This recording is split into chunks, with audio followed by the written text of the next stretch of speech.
જય સ્વામિનારાયણ, જય શ્રી કૃષ્ણ, રામ રામ। કેમ છો તમે બધા? જો તમે બધા મજામાં જશો એવી હું આશા રાખું છું। તો વહેલી સવારે આપણે જાગી ગયા છીએ, નાહી ધોઈને ફ્રેશ થઈ ગયા છીએ અને હવે આજે આપણે જવાના છીએ મંદિરે દર્શન કરવા માટે। તો હમણાં આપણા હિન્દુ ધર્મનો ધનુર્માસ ચાલુ છે, 1 મહિનો થયો, હવે પૂરો થવા માટે છે। 2 જ દિવસ છે, એક આજનો દિવસ અને એક કાલનો દિવસ, એટલે મકર સંક્રાંતિનો કાલે છેલ્લો દિવસ છે। તો મને એમ કે ચાલો તમને બધાને ધનુર્માસના દર્શન કરાવી દઉં, ધૂનના ને કેવી રીતે અમે બધા કરી છીએ મંદિરમાં, સ્વામિનારાયણ મંદિરમાં વાડાસરમાં, અને સાથે આજે અંકુટ પણ ભરાણો છે। તો અંકુટના બધા તમને દર્શન કરાવું અને મંદિરે જાય એનાથી પહેલાં તમને બધાને ધનુર્માસ વિશે, કે શુક્રવાર ધનુર્માસ થાય છે, કેટલા મહિના ચાલે છે, એવી રીતે બધું થોડું થોડું તમને માહિતી દઈ દઉં, પછી આપણે જઈ મંદિરે। ધનુર્માસ એટલે હિન્દુ પંચાંગ મુજબ એક પવિત્ર સમયગાળો જેનો ધાર્મિક, આધ્યાત્મિક અને ઐતિહાસિક મહત્વ બહુ જ ઊંડું માનવામાં આવે છે।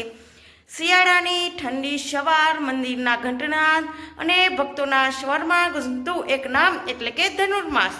પણ શું તમને ખબર છે, આ 1 મહિનો માત્ર સમય નથી, આ દેવતાઓની આરાધનાનો પવિત્ર અવસર છે। હિન્દુ પંચાંગ અનુસાર જ્યારે સૂર્ય ધનુ રાશિમાં પ્રવેશ કરે છે ત્યારે શરૂ થાય છે ધનુર્માસ। આ સમયગાળો માર્ગશીર્ષના અંતથી પોષ માસ સુધી રહે છે અને એ સમયે જ્યારે પ્રકૃતિ શાંત હોય છે અને માનવ મન ભક્તિ માટે સૌથી યોગ્ય બની જાય છે। પુરાણોમાં કહેવામાં આવે છે કે ધનુર્માસ એ દેવતાઓ માટે બ્રહ્મમુહૂર્તિનો સમય છે। આ સમયમાં જે કરેલું દાન, જપ, તપ અને ઉપાસના હજારો ગણું ફળ આપે છે અને વિષ્ણુ સંપ્રદાયમાં ધનુર્માસ ખૂબ વિશેષ માનવામાં આવે છે। આ માસ દરમિયાન ભગવાન વિષ્ણુ અને શ્રી કૃષ્ણની ઉપાસના, તુલસી પૂજન અને વહેલી સવારે સ્નાન, આ બધું અનિવાર્ય ગણાય છે। એવું કહેવાય છે કે આ સમય દરમિયાન ભગવાનની ભક્તિની પ્રાર્થના, આપણે જે ભગવાનની ભક્તિ છે, પ્રાર્થના સિદ્ધિ સ્વીકારી લે છે અને પ્રાચીન ઋષિ મુનિઓએ આ સમયને આત્મશુદ્ધિનો માસ માન્યો છે। જ્યારે બહાર શીતળ હોય છે ત્યારે અંદર સંયમ અને સાધના આત્માને ઉજાગર કરે છે। ધનુર્માસ આપણને શીખવે છે, ઓછું બોલો, ઓછું ખાઓ અને વધારે સ્મરણ કરો। અને ધનુર્માસ માત્ર 1 મહિનો નથી હોતો, પરંતુ આ આત્મા અને પરમાત્મા વચ્ચેનો પવિત્ર સંવાદ છે। જો આ ધનુર્માસમાં એક સાચી પ્રાર્થના પણ હૃદયથી કરવામાં આવે તો એ પ્રાર્થના ભગવાન સુધી જરૂર પહોંચી જાય છે।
છે